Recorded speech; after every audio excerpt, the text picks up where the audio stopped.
Pensa numa oficina, mas não uma oficina qualquer, de madeira ou metal. Pensa na oficina do próprio cosmos. É nessa oficina, a do Divino Artesão, que a gente entra hoje para explorar Gênesis capítulo 2. É um relato bem de perto, sabe? Sobre como a humanidade foi moldada, qual é o nosso propósito e como fomos feitos para nos conectar. Olha, para a gente entender bem Gênesis 2, primeiro a gente precisa ajustar o foco. Pensa assim, Gênesis 1 é aquela lente panorâmica, sabe, que mostra a criação inteira numa escala gigante, majestosa.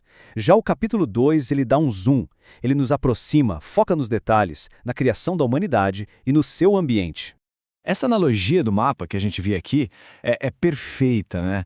Não são duas histórias que brigam entre si de jeito nenhum. São duas perspectivas que juntas contam a história completa. Se o primeiro capítulo é o mapa mundi da criação, o segundo nos convida a entrar na oficina do artesão e ver a obra-prima sendo feita bem de pertinho. E é exatamente aqui que a narrativa ganha uma profundidade incrível. Vamos ver como a humanidade é formada, não com uma ordem à distância, mas pelas mãos de um artesão divino. O texto diz que o ser humano foi formado do pó da terra. E a conexão aqui é linda, é poética. No hebraico original, a palavra para homem, que é Adam, e a palavra para terra, Adamá, têm a mesma raiz. Isso já mostra logo de cara a nossa origem terrena, nossa ligação física com o mundo material. Só que a gente é muito mais do que pó. A história continua com o gesto mais íntimo de todos. O Criador se inclina e sopra o fôlego de vida.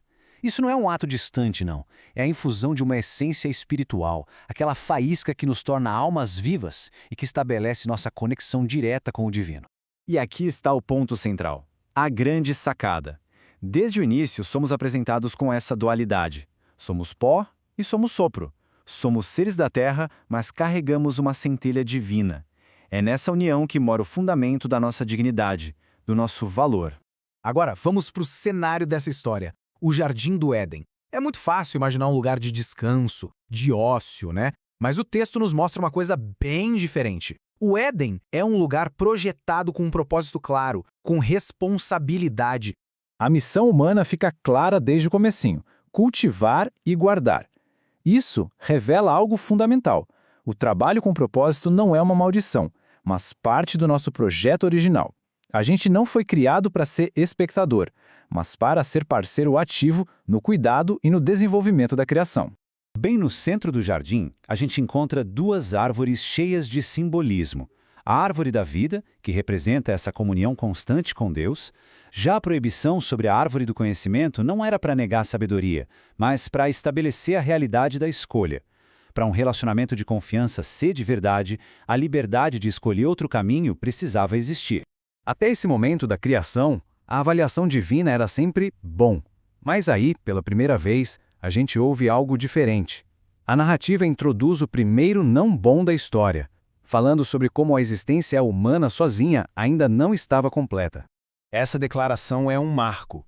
É o próprio Deus reconhecendo que a vida humana é, na sua essência, relacional. A solidão não era o plano final. A necessidade de ter companhia faz parte de quem nós somos. A profundidade disso tudo está no termo original em hebraico, ezer kenigó. Ezer é uma palavra forte, muitas vezes usada na Bíblia para descrever o próprio Deus como um socorro, um auxílio, e kenegó significa diante de, correspondente a. Ou seja, a ideia não é de alguém inferior, mas de uma parceira de mesma força, uma contraparte que completa. O simbolismo da criação da mulher é muito poderoso.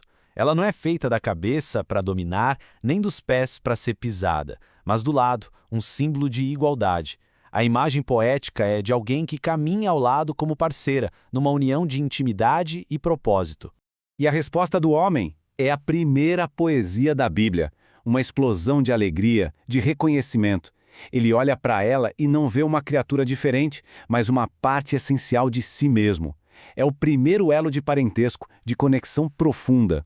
Bom, agora vamos juntar todas as peças para a gente ver o quadro completo dessa criação ideal. É uma imagem de ritmo, de intimidade e de harmonia em todos os níveis possíveis. Esse versículo final do capítulo é a pincelada que completa a obra-prima. A nudez sem vergonha é um símbolo de transparência total, um estado de pureza, de vulnerabilidade, de intimidade completa, sem medo, sem culpa, sem precisar esconder absolutamente nada. Mas além da harmonia nos relacionamentos, Gênesis 2 nos apresenta um princípio que estrutura o tempo, o ritmo. Isso nos leva ao ponto alto da semana da criação, o sétimo dia. Repara bem nisso. A criação não termina com um ato de fazer, mas com um ato de ser, de parar.